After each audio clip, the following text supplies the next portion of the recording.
Everybody just froze there. Hello, people.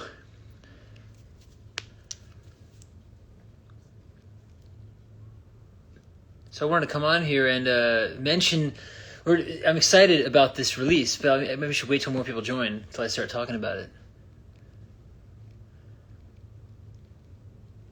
But yes, hello.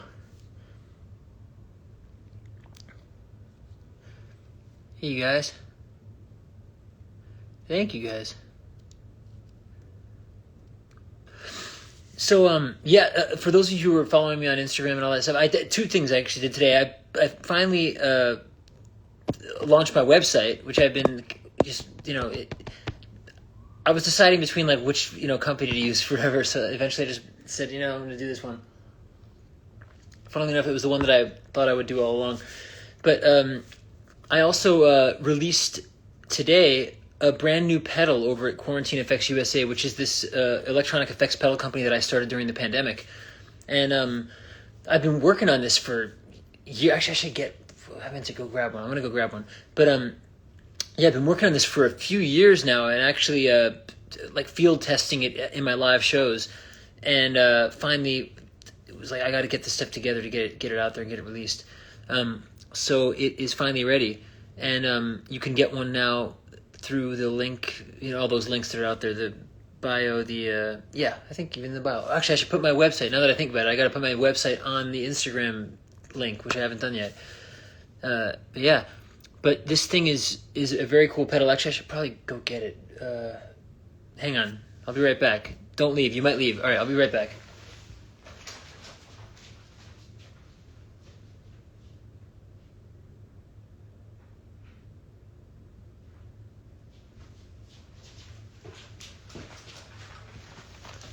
Okay, I'm back.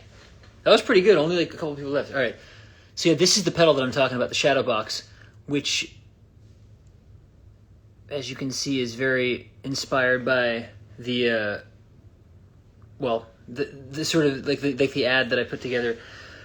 Very much inspired by old films, and just because it has a very dark quality to it that is generally traditionally known as being something that you hear on either magnetic tape or film, celluloid, all that.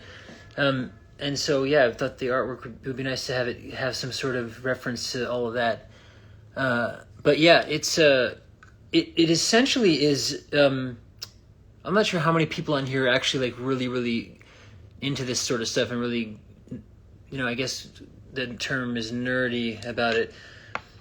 But it's something that I designed because of the first release that I ever put out was called the Time Machine Preamplifiers, which are something that I use every single day. But this pedal I have on pretty much the entire gig. I pretty much never turn it off. When I do have it on, I keep it like on the most mild setting, which is all the way up, because as you roll it back, it gets darker and darker. But there's some really, really cool sounds that you can get as you roll it back. But even with it just like almost neutral, when obviously it's not plugged into the lights that are going to go on. But even at that point, it has a really beautiful saturation and texture that it adds to the tone that I've been using. I honestly don't know if I've ever actually turned it off since I put it on. I use it all the time, which is literally the entire gig, which is great. And it brings the most out of all of the pedals that I design and other pedals that I don't design, like other companies' pedals, which is really, really cool. It takes opens up sort of a different harmonic spectrum to anything that you put in front of it. And I don't tend to put this before other pedals, but you can, and that'll have a different thing. It'll sort of overload the low frequency aspect of whatever circuit you're going into if you do it that way. But I like to do it at the end of the chain so that it functions the way like a tape machine would, whereas everything that your entire signal chain is feeding into that last stage of the signal chain, which gives it this sweet saturation and like mild compression. Not like a compressor pedal at all, but just like a nice, like what you want when you hit tape. That's the goal with this sound. Although there's not actually tape involved, because that would be impossible to fit into something this size. Maybe eventually, but it would be different. So essentially just trying to replicate the feel and the sound of a vintage tape machine with this control that allows you to sort of give you the quality of what would happen with degraded tape. There are a few things that happen with that, but one thing is it loses high end, which this allows you to do. And I have it set so it only goes so far. I didn't want it to get too dark that it's unusable. So it's got a really, really sweet zone of usable tones from top to bottom. Yeah, again, I see people asking questions about Hadestown in here, so I have no idea how many of you are actually interested in this sort of thing, but figured I'd come on and do this anyway. And if you are a guitar player or you know one that might like this, you can get it at QuarantineEffectsUSA.com or at ReeveCarney.com now, because I've got a link to Quarantine Effects USA on there. So either way. Oh, I'm making you want to learn guitar. Where should you start? I mean, honestly, yeah, it's hard to say. Part of me would say start with acoustic guitar, which means that you would most likely not use pedals yet if you're starting an acoustic. But I started on electric, and I'm glad I did. I mean, I think it's good to use both, but I mean, if you start on acoustic, there's a lot you can learn just on the acoustic guitar alone, and then it'll make electric guitar a lot easier when you move into that. But the thing about it, I find myself playing electric guitar at home unplugged most of the time, partially because I can play for way more longer hours on electric because it's not as hard on the hands.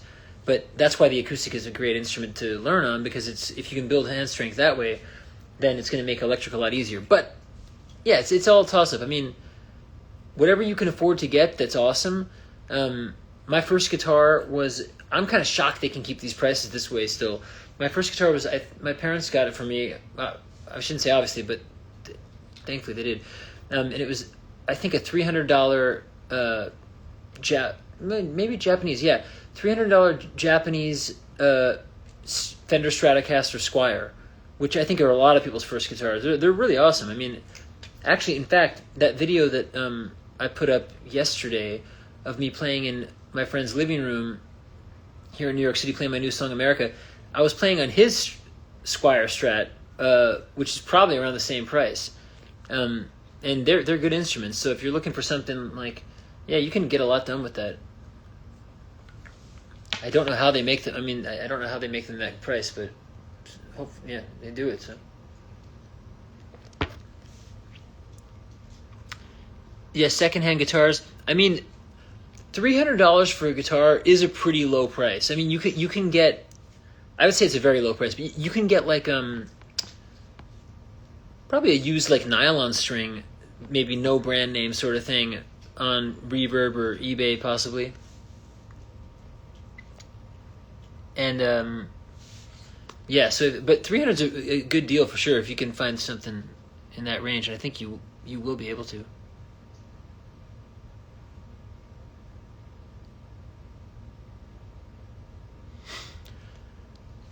What is that? Anti-nail biter. Wait, is that what you said? It's anti-nail biter. What is anti-nail biter? I don't know what you mean exactly by guitar being anti-nail biter. I think you have to keep your nails pretty short, but if you're biting your nails, then they probably are short, so I don't know. Great shop in Nashville, Grimey's Records. Oh, cool. Yeah, I haven't been there. That sounds good. I love Groom Guitars in Nashville. Oh, nice. Yeah, the London show was really, really fun.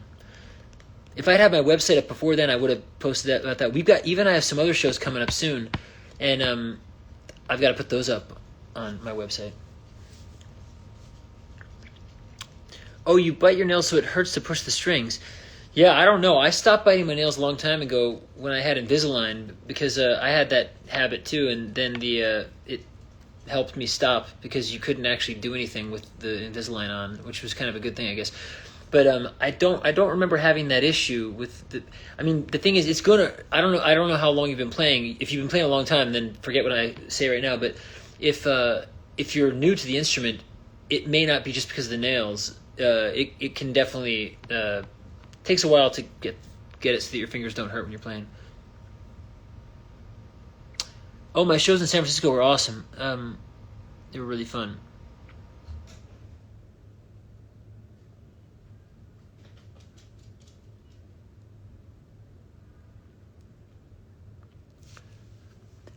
Um, oh yeah, it was awesome. Every time I've gotten this share the stage with Philip Boykin's been amazing. We've had a bunch of opportunities so far.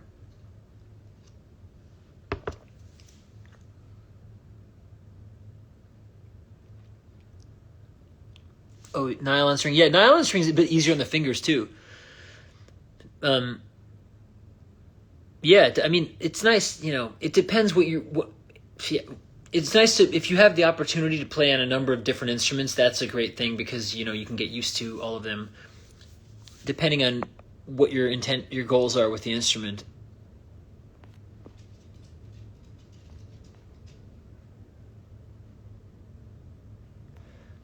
Um, Trying to read some of these comments. Oh, Rise Above, yeah, that was a cool one. Oh, nice. Hey Abigail, the, oh, that's so cool that my song was on a playlist. Hey, great. Or was it your playlist? Either way, that's awesome. Um, That's awesome.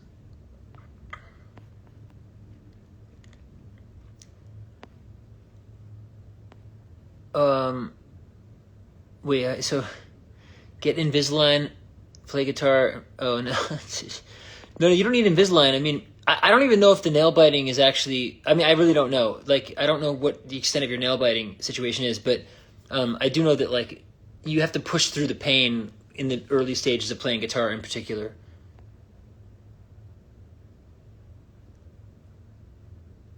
Oh, thanks for coming to that tribute to Queen. Yeah, if you guys, for those of you in New York, or actually not in New York, now that I've got a website up, it's a little bit clearer, I think. I'm playing a lot here in New York throughout the rest of the year, at least once a month, pretty much. And uh, my next one is a tribute to Led Zeppelin. So if you like Queen, that doesn't necessarily mean you're going to like Led Zeppelin, but you might. I mean, there's a good chance. I love both of those bands so much for somewhat similar reasons. I mean, the voice and the guitar playing is insane for both of them. So it's just really, really great, wonderful challenge. And so I'm doing that July 11th at the Green Room 42, and there are live stream tickets available. So if you go to my website, reevecarney.com, which now I can tell you to go to, you can get a live stream ticket if you don't live anywhere near New York. Unique New York, New York.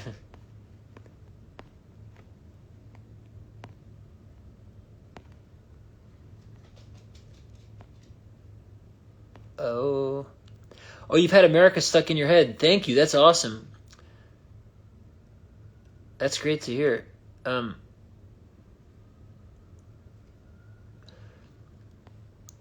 let's see. Reading these. Oh, thanks, Angie. Yeah, the Shadowbox. I'm excited about this thing. I think you're really gonna like this. It's just like, yeah, I'll bring you that since there are new people on here now. This is my new pedal release, which is an electronic effects pedal for those of you going, what the heck is this thing? And it's by a company that I started during the pandemic called Quarantine Effects USA. And it is a really awesome. I mean, you can use it any way you want. I tend to use it as an always-on pedal, which is what they call it in the guitar pedal world, which means that like once you put it on, you use it for the whole gig pretty much. You don't have to, but it's like it's such a nice sound that it's hard to not want to keep it on once you put it on.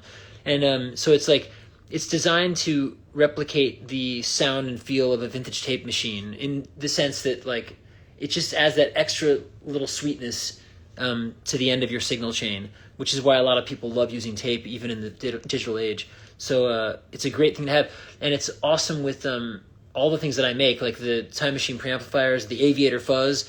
That it really does some crazy things with the Aviator fuzz because I find that like I'm able to do some really unusual settings on the Aviator fuzz in conjunction with this. For instance, at a lot of my live shows, I'll do at some point soon. I'm going to do a little demonstration of some of these things with like audio. It's just a little hard because like I don't exactly know how to do it on a live stream to make the audio as high quality as it should be, but maybe that doesn't matter fully. I don't know, but this with the Aviator Fuzz, there's a high pass filter on there, and so what I like to do a lot of times is pull the high pass filter way back to like 12 o'clock, and then I'll set the shadow box at like maybe 12 o'clock. Maybe I'll set it like here, but that combination allows for some crazy tones on the Aviator Fuzz that you really couldn't do without this. So I've been using that a lot, which has been really, really fun. And yeah, it does the same thing with sorry, this thing's open right now because I'm doing a little bit of a what's it called, circuit analysis. But okay, so I can make it quicker to build these. Not that it would be that much quicker, but at least I'll have a diagram, because so far I've done them all one by one, which is what I do anyway, but you know what I mean, like without a schematic or a graph officially. Oh, you thought I was the skater dude in High School Musical? I don't think I was. I don't actually know who that is.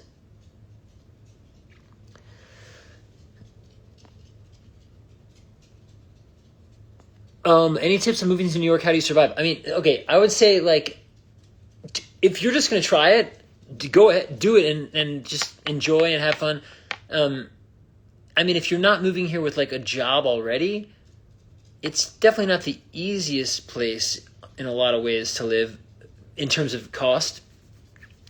But if you can afford to just take a risk and be like, you know what, let's see what happens for a couple months, do it. It's going to be really fun. But then, I mean, I think the thing about New York is, in a lot of fields, you have the ability to make more money than you do in other parts of America. And for that reason, it somewhat balances out. It can balance out. I mean, if your particular line of work is more in demand in New York, even though the city's more expensive, it potentially really makes sense to live here, even financially.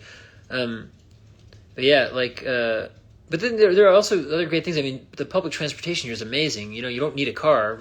In fact, in a lot of ways, having a car would be a hassle in New York. So you save that money from, you know, other places you might be living.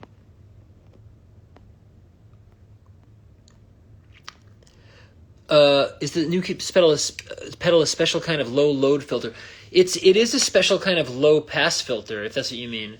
And if you go to the oh, you wrote that. I see. You corrected that. Yes, it does have. If you go to the website quarantineeffectsusa.com, I have a good description of it. You can see that either through quarantineeffectsusa.com or reevecarney.com and get the link to go over there. But yeah, it's the user control. Aside from, like, the player, just their hands and everything else in their signal chain, the user control is a low-pass filter. And so it allows you to, which is really cool, because essentially your guitar tone control on your actual instrument is also a low-pass filter. But this puts a different type of low-pass filter at the very end of your signal chain. So it gives you that extra control on the way out. Whereas the Time Machine preamplifier is doing something completely different. It's a high pass filter, so it's giving you these different filtering controls at different points in the signal chain, which I learned to be something that's incredibly useful through mixing my own music. Because, like, you can't just go, oh, let's turn the bass down, or turn the treble down, or turn the bass up or treble up. It depends on where the overall sound is extremely dependent on where exactly in the signal chain you are modifying those frequencies. And so this gives you additional control in a part of the signal chain where you normally wouldn't have it as a guitar player at the very end. So you have the ability to soften the signal and give it some extra really sweet saturation. And so I love using this thing. I've been using it like crazy for the past couple of years, really. I just haven't had time to put it out. And I wanted to make sure that it was, like, working exactly the way I want it to, you know? Is that PDX? Is that Phoenix? I have played there many times, but it's been a while. Who's my favorite Jonas? Come on, Joe. You know the answer to that. Thanks for coming on here, man. It's awesome.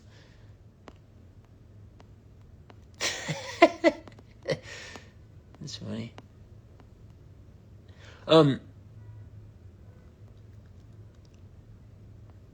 Any way to pick up individual singles if we already have a couple of them? Send me an email through the Quarantine Effects website if you're interested in that. I don't have that set up through the site yet, but I might be doing that. So if you're interested, so someone's asking about, I have some merchandise available, like T-shirts and CDs and vinyl records. So if, I've been selling them as a full bundle for now. At some point, I might change that. So let me know which ones you'd be interested in. I could see if I could put something together, but I haven't done that yet. Yes, I miss you and Greg. Where are you guys? Oh, you got to start playing guitar again. Yeah. Yes, definitely a chance of demonstrating, but not in this room because I don't have anything set up. It would take too long to get it all rigged up.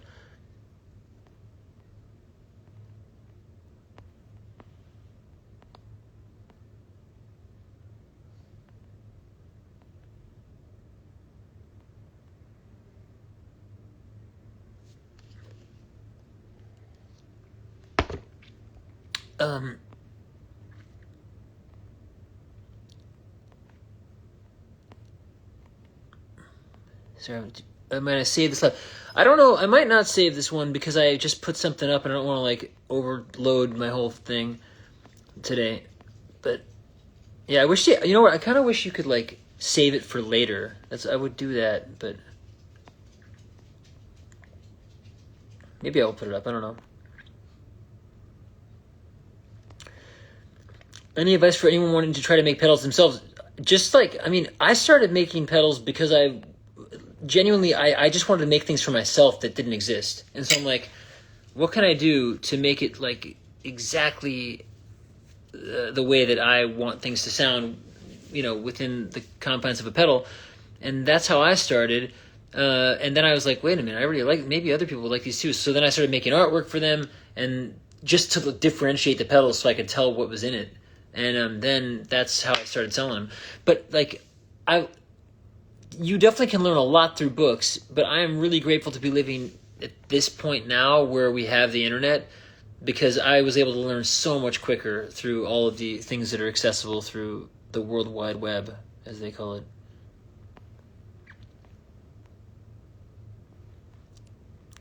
Yes, 2 shows in July, that's right.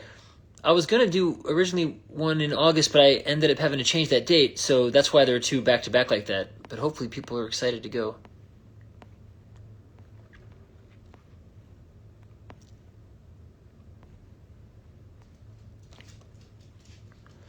Oh, yeah. Let's see. I'm trying to read these comments here.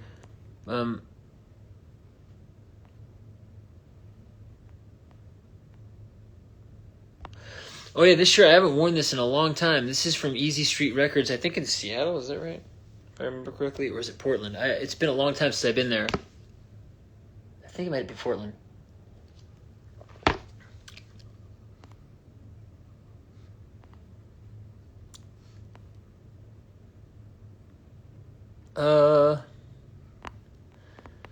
Someone said, if someone approached you to play Jeff Buckley in a biopic, would you? Yeah, I actually have had that role for the past 13 years, which is crazy, or 14.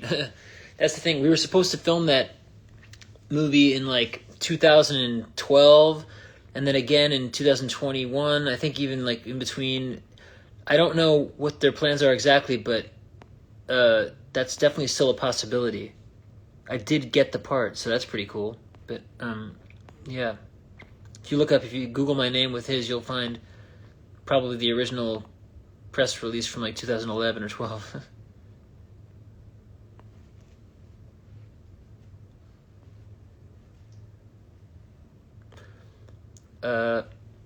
Okay, let's see here.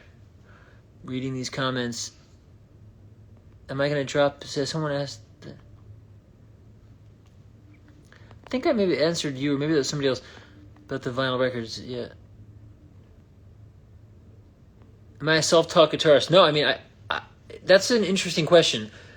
I think to do anything as well as you would hope to, I think, there definitely is a degree of teaching yourself, but then you can't do anything alone, really. I mean, I don't know. It's an interesting thing, because when people say self-taught, are they just plucking these things out of thin air and not basing their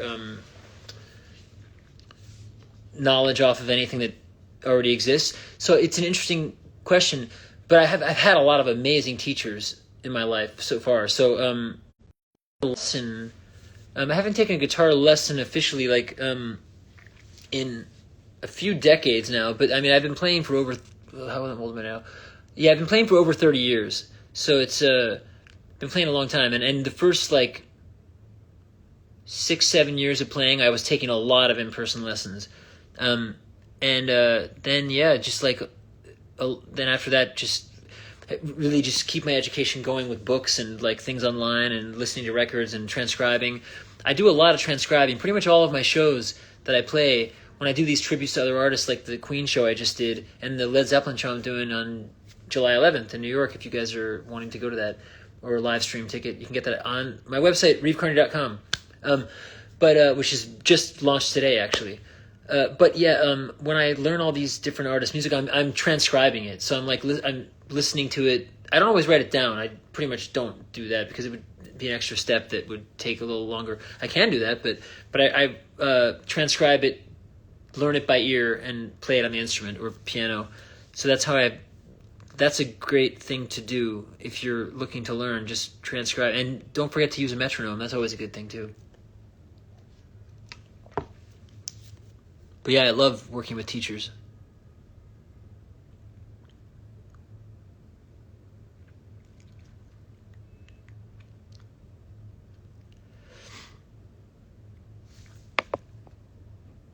All right, looking for these questions.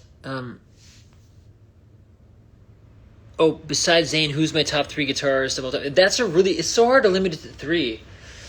That's so hard. I mean, okay, Jimi Hendrix, absolutely, because his feel is just insane. I mean, no one sounds like him, but everyone wants to sound like him. So he's been so influential, and it's so crazy that he did all that. Just up until just before the age of 28, up until he was 27. It's crazy how he changed the course of rock and roll history. So he's absolutely one of them. But the thing is, I'm doing something in October that I'm really excited about too. That's again on my website now. I don't know if you guys know Stevie Ray Vaughan. I'm sure a lot of you do, and a lot of you may not. If you don't, look him up. You will love him. He is heavily influenced by Jimi Hendrix. So I bring him up because he would give Hendrix, I would say probably a quarter to a third of credit for his sound in a lot of ways. Hendrix and Albert King and Lonnie Mack. Who else? So many different people that Stevie Ray Vaughan listened to. Otis Rush. But yeah, I'm doing a tribute concert to Stevie Ray Vaughan, which is a crazy... I'm already practicing for that now because of how crazy that one is. I've never done it. I've been obsessed with him since I was a little kid. And B.B. King, obviously. I mean, if you don't know, Doyle Bramhall II's amazing. But is he the second or is he the third? Yeah, I think you wrote third, and now that I think about it, maybe he is the second. I thought his dad was senior, but maybe his dad's junior. But yeah, and BB King, I'm doing another show. A lot of this for me is just getting to explore things that I've always wanted to explore, and then to present them in a live setting. And these are some of my favorite musicians of all time. So yeah, I mean, BB King's definitely up there. Someone else mentioned Jack White. I love Jack White. I mean, his energy and his approach to the instrument. The attitude with which he approaches the instrument is unlike really anyone else that I've heard. Do I know any other languages? I don't speak any other languages fluently. I did study Spanish in school a lot, but it would be a nice thing to do. I have an interest in it, but it certainly takes... I think it probably takes quite a long time to master a different language, and I'm so interested in spending time, working on the craft of music that it's hard to find the time to do all of that. Oh yeah, Richie Havens is amazing. I actually sang with Richie Havens when I was a kid. on a jingle here in New York.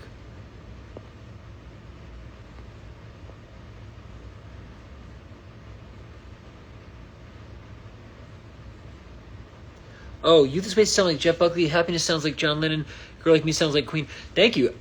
Was it intentional? Not necessarily, but I mean, you just mentioned some of the greatest artists of all time. So I mean, I have been hugely influenced by those people. I mean, I love their music. So I wouldn't say it was intentional, but I certainly feel that like a song like Happiness was inspired by a song like Imagine, John Lennon's music, Yeah, I love all their music. Oh, whoa, you went to high school with Doyle Bramhall? That's amazing. I haven't met him yet, but I have a lot of mutual friends. We have a lot of mutual friends. Yeah, his feel's amazing too, and also he plays upside down left-handed, which is crazy. Like not just left-handed. That's such an interesting. I think he's upside down too, like Eric Gales, and Albert King. Whereas Hendrix was right side up, like he restrung it, But Albert King and I think Doyle and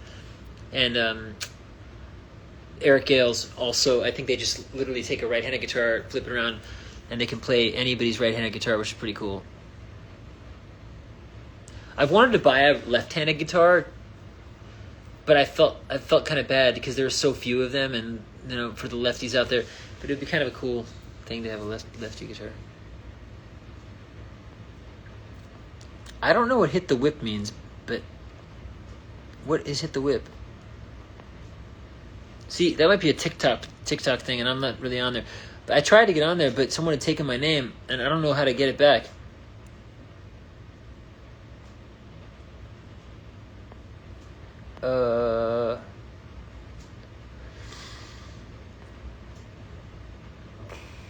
Hello from Ireland. Yeah, I love Ireland.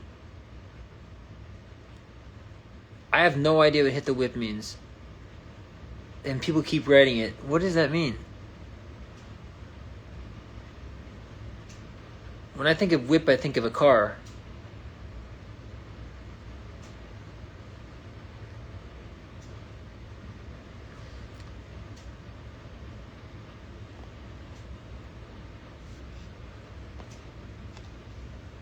I have no idea what any of that stuff means.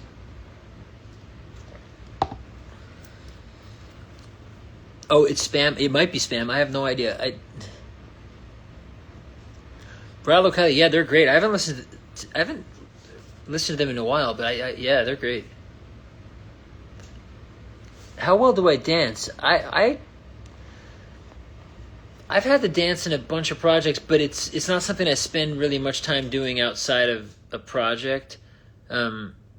Whereas like I'm always like singing and playing guitar and all that, but yeah, I've had to do it, and I love learning it. It's a great skill, but it's something I didn't really grow up doing much of.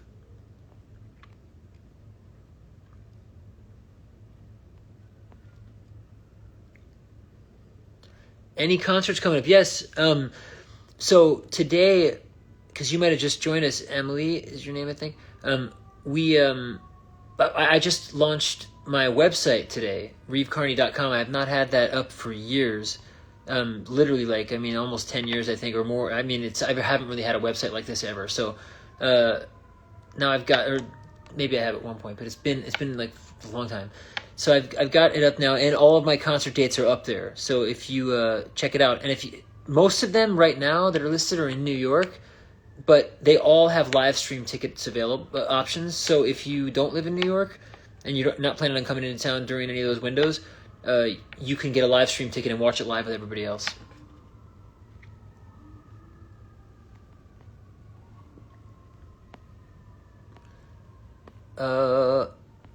Looking at these comments. How long does it take to memorize lines for a scene? That's a good question. My instinct with this is the more well-written something is, the quicker I'm able to memorize it. That's I don't know if I'm totally right about that, but that's been the way I've felt with certain things. And there's certain, for instance, self-tape requests that I get where I read the script and I go, man, I'm having a lot of trouble memorizing this, and I think part of it's like I'm just not that into it, you know. But great writing, it seems like you absorb it a little bit quicker. And so when I was working on Penny Dreadful, that writing was so good. John Logan's one of the greatest writers out there. So I was able to, I mean, not quickly, but quick. You know, you can. It just feels right, which makes it easier to memorize.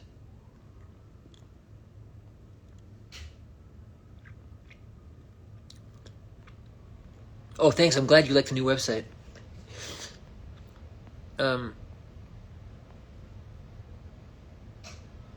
what's the best concert I've ever been to? I don't know. I've been to a lot of concerts.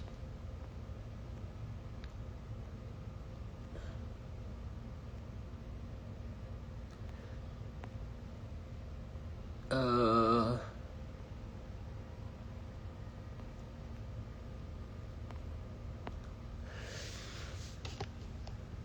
Petunia's great. We just went on a walk. So she's relaxing.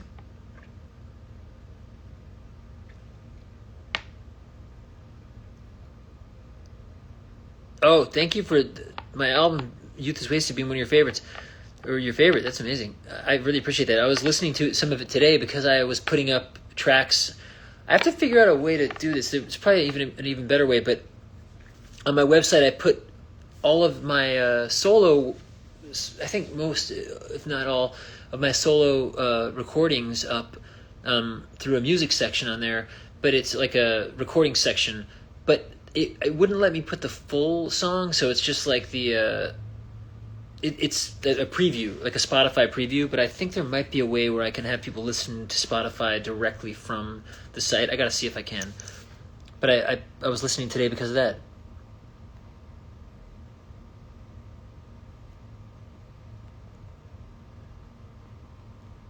Oh. What? Best concert was Prince. Oh, I bet. I'm so annoyed that I didn't get to see him live. It's, yeah. But, oh, I don't know. Some favorite song in Hadestown. I don't really think of it like that. Like, that show in particular feels like it's kind of one long poem and one song. Like, I don't really think of the songs as functioning in the same way. Like, okay, Eve and I were watching Fiddler on the Roof the other night. I'd never actually watched the film, which is crazy. But those, you know, I feel like that show, I can separate those songs and go, oh yeah, that's like it just feels, it has a different function. Like Hadestown, it doesn't really feel like a lot of the songs have that same function. It feels like they're all one part of a larger piece, which I guess every musical is, but it's difficult to choose a favorite song in certain shows, I think.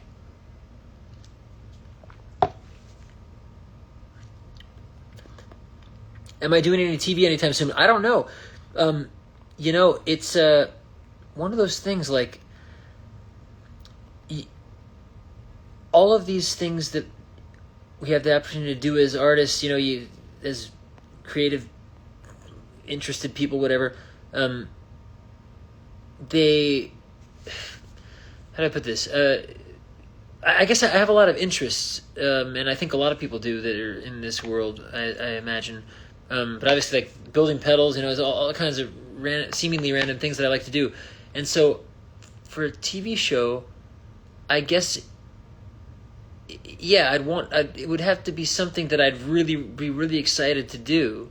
And not a whole lot of things have been coming across my, you know, desk, as they say, where I have gone, oh yeah, I can't wait to do that. So, I'm putting it out there that it would be great. I would love for something like that to come along, but there hasn't been something that has been particularly exciting to me in that regard lately. So I don't know. I mean, I hope someday soon it'd be great.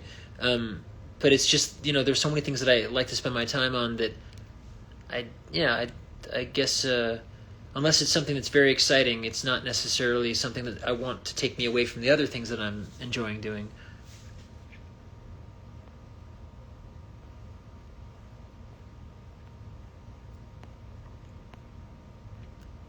But that goes back to writing as well, like we were saying before. I mean, a writer like John Logan on Penny Dreadful, like I mentioned, it's not every day that something like that comes along where the writing is that superb.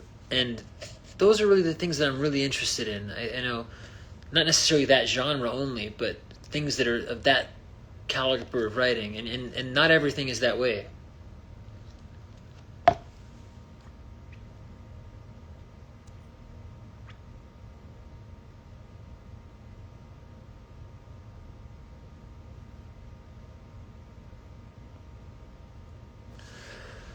Oh, that's nice of you to say. Hardest part of being on Broadway is, in my opinion, the 8-show schedule. It's. I love it as a challenge if you have the ability to make that your central focus, which not everyone necessarily does. But 8 shows a week is no joke. That's a yeah, like I said, I enjoy that challenge, but it's you've got to really, every decision you make, and I mean like every decision you make, like everything you eat or drink is something you have to that has to be that 8-show week has to be considered. At least that's in my experience. I think, yeah, everything you do, how late you stay up, what time you wake up, how much sleep you get is very important, and all those things. But then, yeah, I think the tricky part, I mean, that people don't think about a lot. You don't get to spend the holidays with your family very often unless they come to New York during that time. So there are a lot of sacrifices you have to make in your personal life. You can find a way to work around. I'm not trying to make it a negative thing, because it's actually a very positive thing, Broadway, being in a Broadway show. But that aspect of it is not. It's a challenge for sure. You were asking what the most challenging thing is. I think some of the sacrifices you have to make in order to deliver for the audience and for yourself 8 times a week. Yeah, let's see. Do I have any tips for vocal health while doing 8 shows a week? Yeah, you know what? I got this cool thing too, and it was right here so I can show you. But yeah, I mean, so like I said, eating and drinking water is really important. But obviously not overdoing it with water. I would say mixing in some sort of, like, if you're either coconut water or some electrolyte sort of thing, if you're drinking a crazy amount of water, or eat pickles. That's a weird one, but something that helps balance out that. I like bananas and pickles for that reason. Yeah, like, because I drink a lot of water. I mean, I'm drinking gallons of water a day, like when I'm doing a Broadway show. So that's part of what you've got to do, I think. I mean, for maybe not everybody, but and when you do that, you want to make sure that you're not depleting your body of necessary important electrolytes. But yeah, and then sleep. I mean, for me, if I'm doing a 2-show day, which you do at least twice a week on Broadway, I generally am not sleeping for more than like 5.5 or 6 hours on the 2-show days, just because, like, the schedule, with the Broadway schedule, you're generally eating dinner. I mean, I don't know, not everyone does this, but for me, in the roles that I've had, I'm very hungry after the show. So I'm usually eating dinner at like midnight, most nights. And so if you eat dinner at midnight, I mean, you could try to go to bed at like 2 a.m., but I wouldn't recommend it. I mean, I don't know how well you're going to sleep forcing yourself to go to bed 2 hours after eating a big meal, So for that reason, if you've got to get up at 11 a.m., which might sound late, but I mean, if you're eating at midnight and you're trying to digest, to the point where, like, you can sleep really solidly and comfortably, yeah, you're not looking at a whole lot of sleep if you've got to get up even as late as 11 a.m. So for those days of the week, I don't usually sleep as much, but then I try to make up for it on the days when I can, like on my day off, or even on a day where, like, you don't have press in the morning or something like that, or you don't have a matinee, So that's important. And then obviously the warm up is really important. So I think for me, I find I don't try to force myself to make noise for like the first half hour of getting up. I find that's useful to just like let your body kind of like settle, let gravity. My voice teacher Valerie Morehouse tells me, for years I've studied with her with this, and it's just kind of let gravity do its work in the beginning of the day as you're getting up, and then start doing very light warm ups at that point. And that I still do that. That's what I do a light warm up, and then ease your way into adding more weight to the sound. I like to start high on light and then build the body into it, but especially for a role when you have to utilize the high on light sound. But even if I'm not using that, I like to warm up that way. I think it's good to warm up that way. And then obviously you don't want to be feeling too much pressure here really ever. So no matter what kind of sound you're generating, you don't want to feel too much pressure here. You can feel some vibration. That's a normal thing, like because there's a vibration happening, but you don't want to feel strain in that area. And if you are, then figure out, okay, maybe I need to modify this vowel. Is that part of what's going on? Do I have to open my mouth in a different way? Do I just have to back off the volume? That's a big one. Usually it's something to do as simple as that, just like, oh, I'm singing way too loud. And that's sometimes in order to make something sound loud, it doesn't always have to have incredibly high sound pressure levels.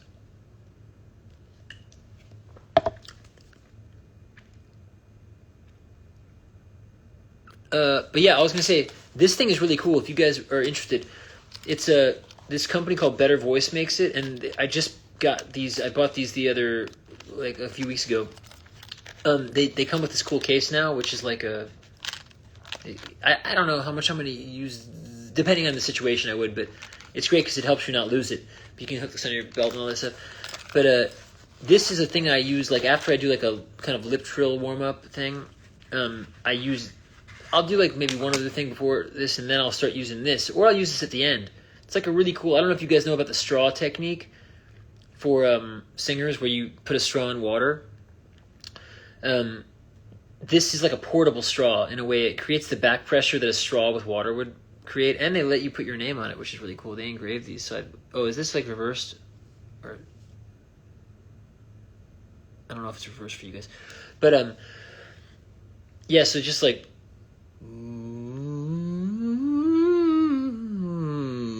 just do all whatever kind of warm up you do through this, and then you go through your whole range, up, down, down, up.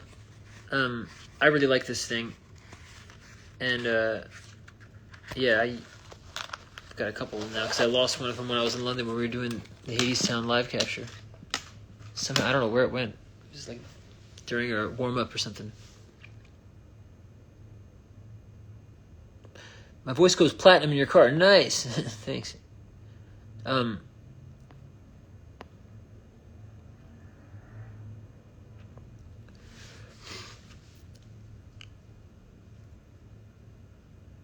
Would I ever consider trying out a Folk Tech guitar pedal? My dad owns the company and they're pretty cool. I'll check that out. I actually don't know them.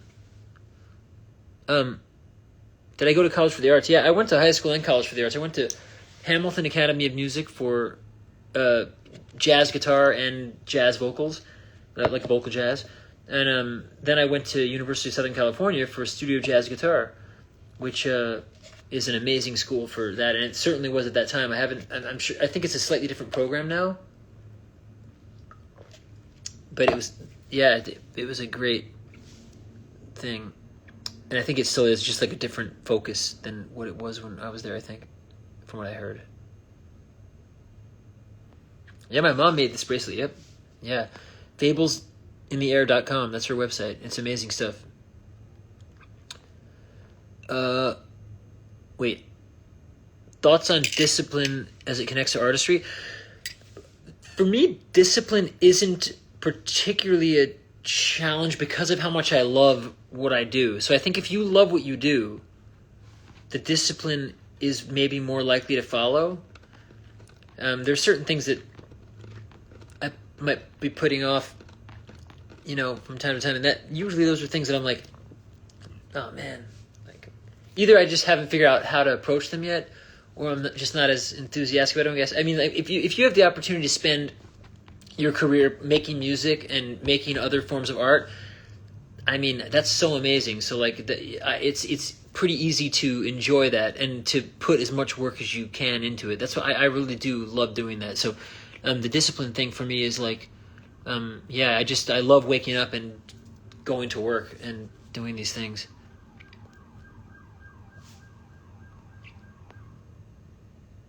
So I think the trick is like finding the line of work that lights you up in that way, whatever that is. It certainly does not have to be something in the performing arts, because I would like to think that like doctors are like that as well. I don't know, but I would like to think that they're like, oh my god, I gotta improve this today. What can I do to make this better?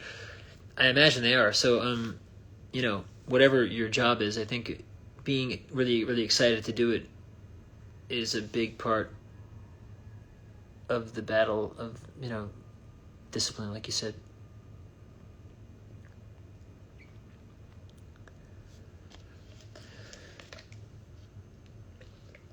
My phone doesn't have a whole lot of juice left.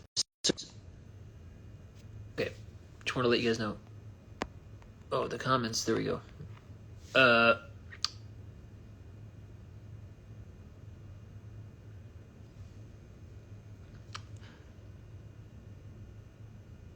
Oh, your brother's a great guitar player. You showed him my pedals a month back. He said he wouldn't even know what to do with one. They come with tutorial instructions. They do, yeah. They all come with the instructions in the box. But most of them are fairly self-explanatory and like easy to experiment with, because most of them don't have a whole lot of knobs on them. And then the ones that do, it's very clear what the knobs are doing. So it's yeah, they're pretty. Most guitar players would understand, as soon as they plug it in, I'd say.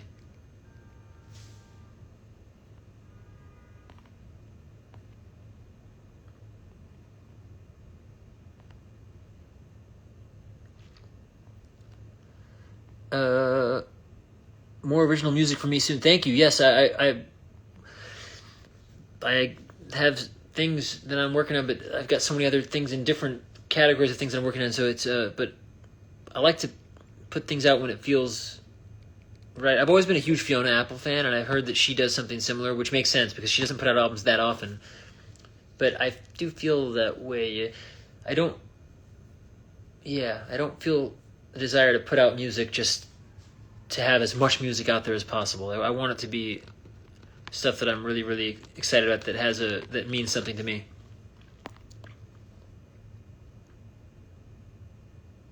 Oh, 4 a.m. Where? Oh, that means you must be in the UK or something. I love Santa Barbara. Yeah, many times. I played there many times.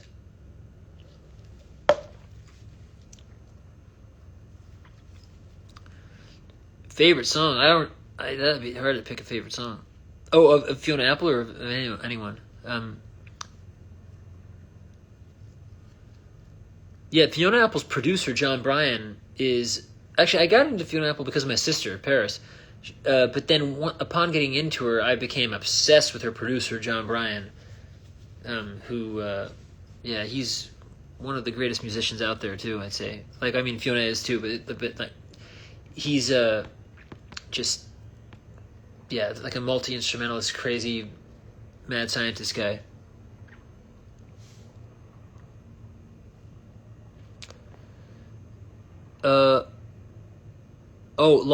You feel like I'm a long lost cousin of Kieran Culkin. I don't know. It's possible. I definitely, when I was a kid, everyone thought I was his brother, Macaulay, because when I was that age, I kind of looked like him, which is funny. When did I start learning guitar? When I was 11. I was almost 12. So I was like, just before, it was the Christmas before my 12th birthday that I started learning guitar, where my parents got me my first guitar.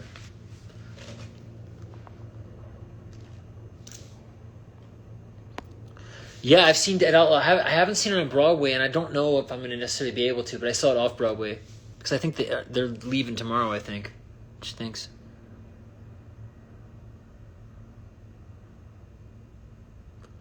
Any tips for songwriters? Write something every day, even if it's like. And I don't always do that, but I try to remind myself to do that. And I found with my song "America," for instance, the first few chords and a a little. I think a little bit of the verse melody came from something that I recorded, like a 20-second clip that I recorded in 2020, where it was just like I was doing a song every day, like something, and I hadn't listened back to any of it, and I went back and was like, oh, that's interesting. Let me see what I can do with that, and just like those first few notes of the melody led me to writing the whole song. So that's always good, to record everything you do, and then save it for later. I've heard also that the Beatles did that, which makes sense. They didn't throw anything away. I always kept it for later, and that's a good thing. I've definitely got a lot of stuff like that I've got to go back and listen to, and I think that's a good thing to do.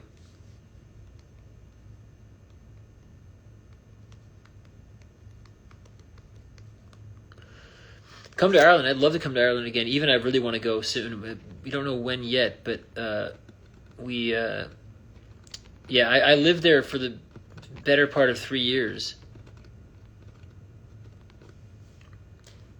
It's been a while since I've been back, though. Almost 10 years now, actually. It's crazy to think.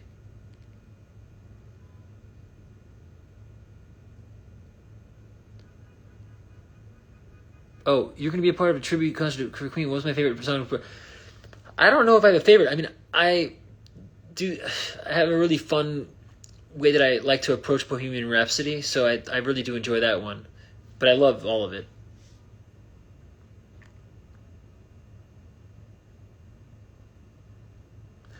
I haven't really...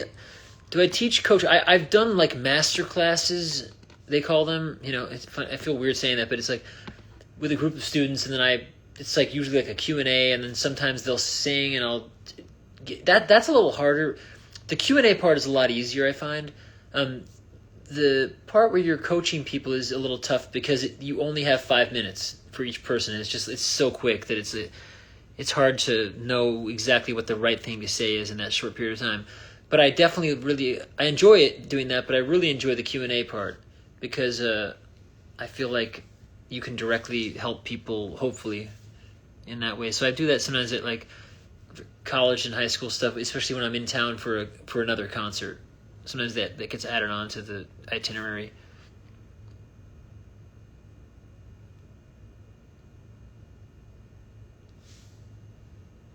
When's the next time I'm coming to San Francisco? I don't know. I don't have any plans to be there yet, but hopefully I will be soon.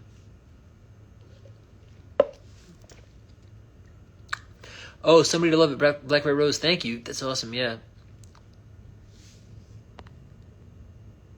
I've never watched a full episode of Glee. I don't know exactly how I missed it when it was on, but I've seen a lot of clips. But I haven't... Yeah, it hasn't been like on TV when I've turned the TV on. And I guess I wasn't watching TV that much when it was on the air regularly, I guess.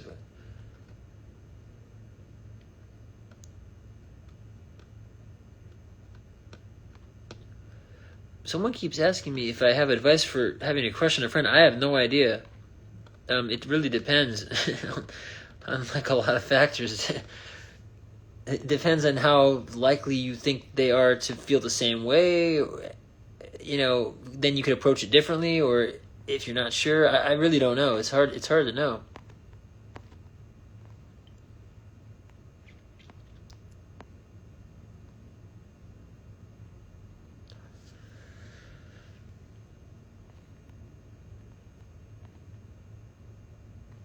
Oh, the performance scene in Ireland, it was cool. It's interesting. I only played one concert there because I'm not exactly sure why. They were telling me that like you have to hire a publicist to do a concert, and I was like, huh? So I did, and then I basically paid all the money I made at the gig to the publicist, which is like, what is the point of this? It was fun doing the gig, but it was a little bit silly. I think that might be because there's so much music every night. But the thing is, it's a different type of performance than the type that I like to do usually. I say that because I don't necessarily love performing in a loud, noisy bar or pub. I prefer to play in a place where people are there to listen to the music, and so that's why I play these cabaret spaces. And in Dublin, I don't think there are a lot of those. So in that way, yeah, it's different. It's from what I like to do. It's not exactly. I don't know. There's got to be a place like that there, but it is a lot of like bar music where people are mainly there to drink and like your kind of background music, which is totally cool. But I don't think we as musicians prefer doing that a lot of the time. It depends.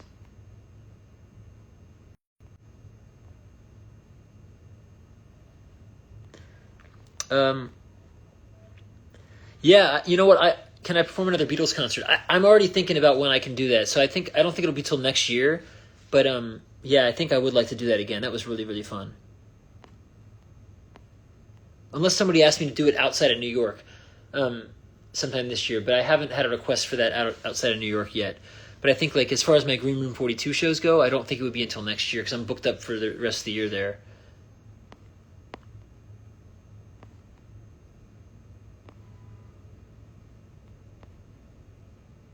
Do I have any advice for first electric guitar? Yeah, it depends on your budget. But my first electric guitar was a Squier Stratocaster, which crazily enough, I don't know how they're doing this. They're like the same price as they were 30 years ago. I think. I mean, they're still in like the $300 range. Maybe they're $400. I don't know, but somehow they've kept that price in the same range.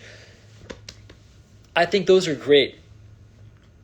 Like anything that stays in tune. I mean, like, is great for a first instrument. Even if it doesn't stay in tune, it's you want to stay in tune as well as it can, and if it's not going to have like crazy high action, so you can get around on it without really getting your fingers too fatigued. Dream Vacation. Oh man, even I've already taken some. I mean, we don't do it a lot, but when we were in Hadestown together, we took 2 vacations the whole time we were there, which is pretty not very. We were there for that's at 1,200 performances, and we only took 2 vacations, 2 weeks off.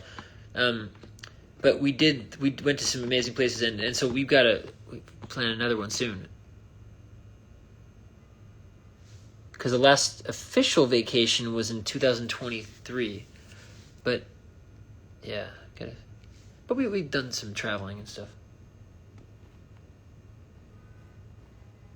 Telecaster's great. Yeah, I should show you. I just got mine out of the shop. You probably never see me with this one, you guys. This is my 1952 reissue Butterscotch Telly.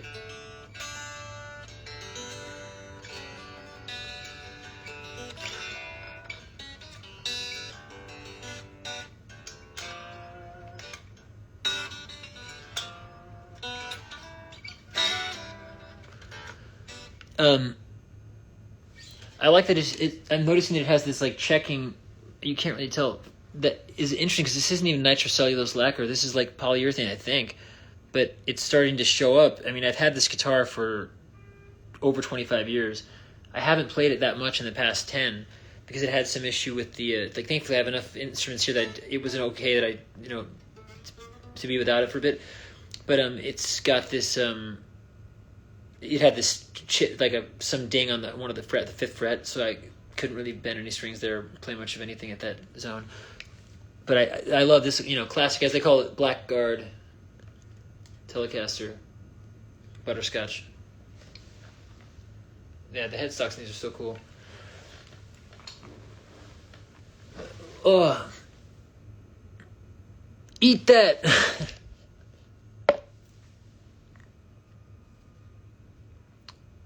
Are Eve and I going to be in the Rent Revival? I didn't even know there was a Rent Revival.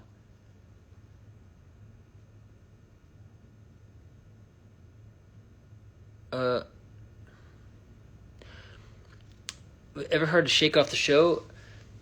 Not necessarily. I mean, I don't know.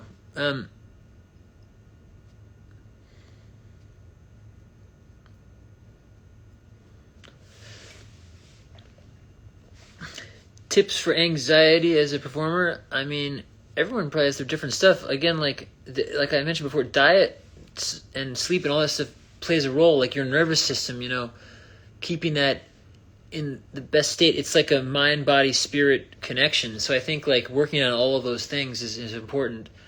And so having some sort of spiritual life, I always say is something that I think is really helpful for that.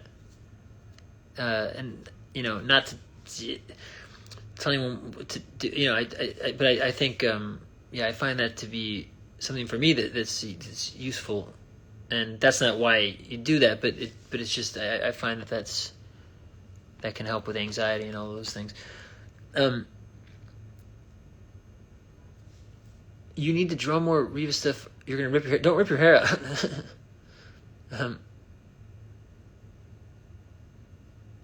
Now, thankfully, you guys have stayed here. I don't know if it's I can see the number on here, and I can see people's names that are repeated, but I don't know if new people are coming in or if you guys have stayed. But just in case, if people are brand new, today was really exciting for me because not only did I launch my website, reevecarney.com, which I had not had for it's been over a decade.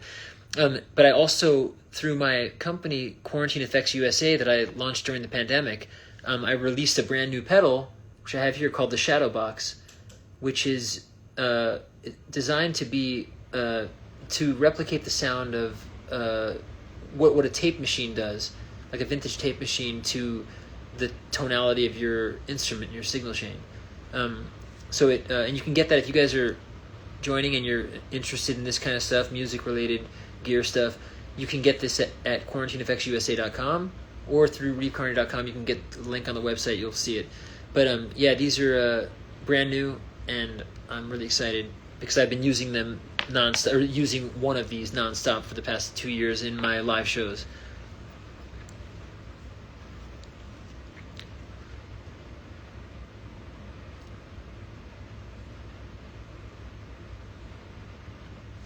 Let's see if I missed any comments. Tips for learning how to play the guitar. Just every day. I mean, doing something every day if you can. I mean, some days I take days off from playing, but I love playing every day. If I can play it for hours every day, that's what I like to do. So I try to do that as often as I can, which a lot of times is every day. But the past few days, I've been really focused on getting all this stuff ready for my website and the launch of this pedal, which actually I'll show you this cute little box that it comes in. This isn't all the packaging, but so getting all this stuff ready so that people can, since it has the correct packaging and everything, to give the proper unboxing experience, which to me is important. So I've been kind of doing all that, getting all that ready, and getting that video ready that I put up. But I'm getting back to playing guitar now every day because I'm preparing for my gig, so I got to do that too. But okay, can I shout out to La Mirada High School? Yeah, what's crazy? Yeah, Mr. Hanson. Hey, how long have you been there, Mr. Hanson? Because we used to compete against you guys all the time. Hamilton Academy of Music jazz band. La Mirada was a great big band back in the day, probably still is, but I remember Hamilton, that was one of our fiercest competitors. Oh, Burt Quixote. Who said Burt Quixote?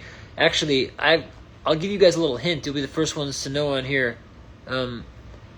I found a very small quantity of Burt shirts.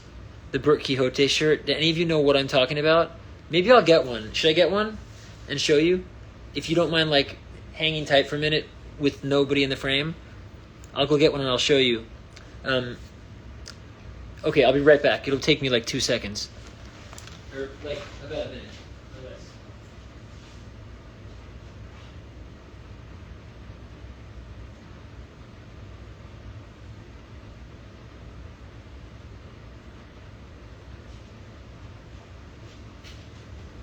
Okay. All right, so during not before the pandemic. This was 2016. I came up. It's always awkward promoting yourself, but I thought I thought of a funny way to do it, which was to create a character through a Snapchat filter, which I don't even know if I can get that exact filter anymore. But I created a character through a Snapchat filter. It created his look with the filter, and his voice was obviously just me. But I ended up making T-shirts dedicated to him. His name is Burt Quixote. He, at the time, was my biggest fan. And what is this? Okay, I have some good questions. If I don't answer them, ask me again because I'm not seeing all of them. But I found a very limited quantity of the Burt shirt, which I am going to put on the Quarantine Effects website in the next few days. So if you guys are interested in something like this, which you might be, this is Burt Quixote. I don't know if it's in reverse on here, but it says, "Glory be, I have presently arrived," because that's one of his catchphrases. Burt the Boxman Quixote. Oh, that's kind of funny. I never thought of that. The shadow box and the Boxman. That's a good little... Maybe I could do a Burt Quixote shadow box, Burt the Boxman bundle. But so the thing about him is he's so nice, but he gets everything slightly wrong. So here, the tour dates, obviously my name, he even gets wrong. He calls me Reese Carvey. And as you can tell, take a look at some of these dates on the shirt. Are you reading any of these? Is this in reverse? If it's in reverse, sorry about that, guys. It's probably hard to read in reverse. But I'll read some of them too in case. It says November 8th. Chicago, Ohio. All right. November 9th. Pennsylvania, PN. All right, yep. November 10th. The Big Orange, New York. November 11th. Bangor, Maine, but spelled M-A-I-N. See, the person who created these shirts at the AKT company is genius because all we said, we explained the character to them, and they came up with all of these names for the dates, which is great. This is the tour 1996, which is hilarious because it was actually 2016, but this is the date, the year Eva was born, which is really cool. This happened to be that year. But so yeah, I'll have these in the next few days for those of you who might want one, because there are not very many. So I'm glad that the hardcore people are on here.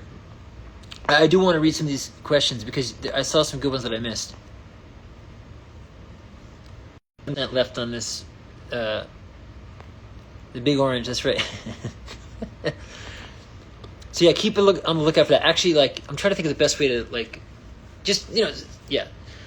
I essentially just have to find a day where there's good quality lighting to take some photos of the shirts and then put them up online. So it should be in the next day or so. Yeah, misprinted shirts are great. They're so funny. Oh, whoa. Concertmaster of the Lamarada High School Orchestra. That's awesome. Let's see. Oh, man. Yeah. Well, here's the thing. I can't really put Burt on the live, but for those of you who don't know, I'd have to go out of frame a little bit because I don't have the filter.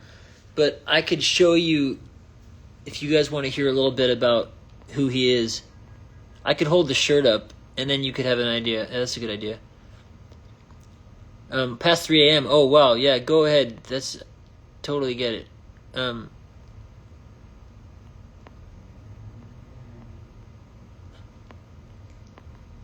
Yeah, even I sleep in these Burt shirts a lot. Well, not a lot, but sometimes. I mean, we have a lot of t-shirts, but they're very comfortable. That's my point. That you can, they're good for...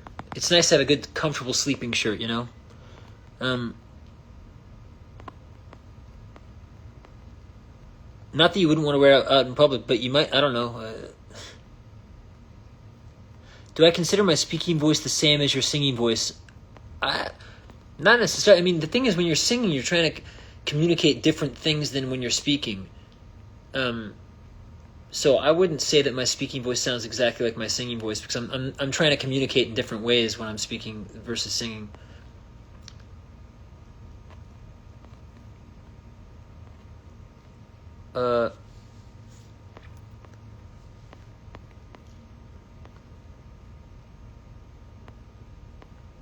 Sorry, trying to read some of these.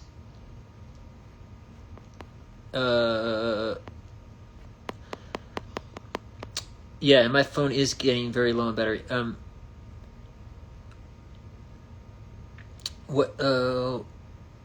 you're a middle school theater teacher. What show would I recommend to do with middle schoolers, and when was the last time you had an in and out? Oh, yeah.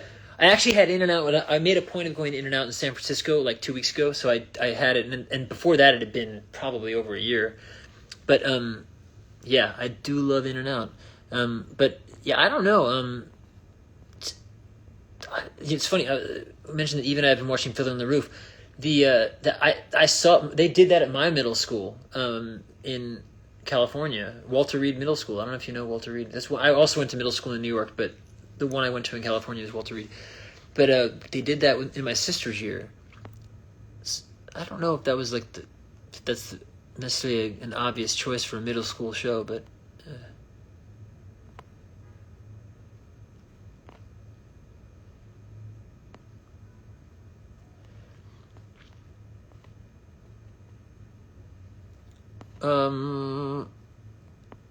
Let's see.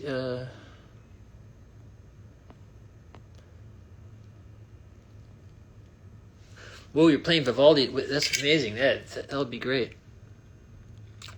It's challenging music.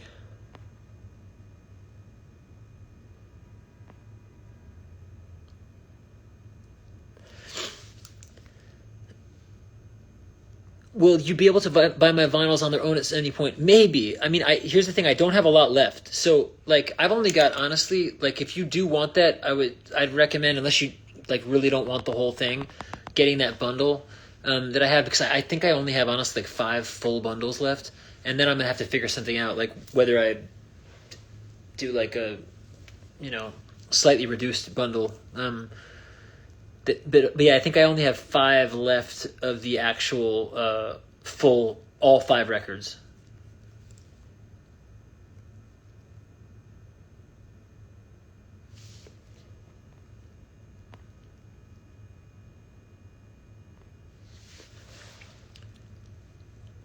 But yes, I'd say like once I sell those, then I would figure out a way to like, oh yeah, what I have left, I would sell them in a different way.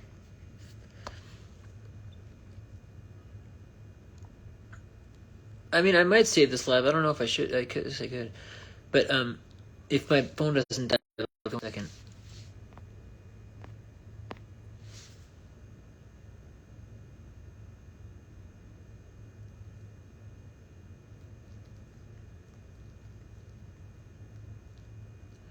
Okay, I'll save the live.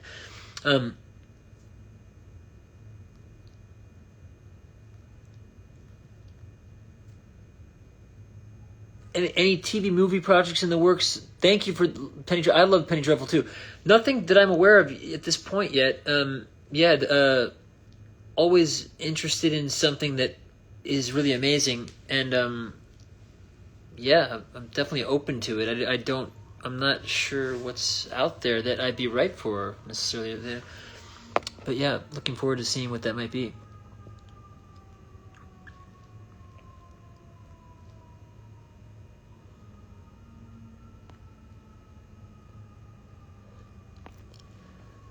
Huh.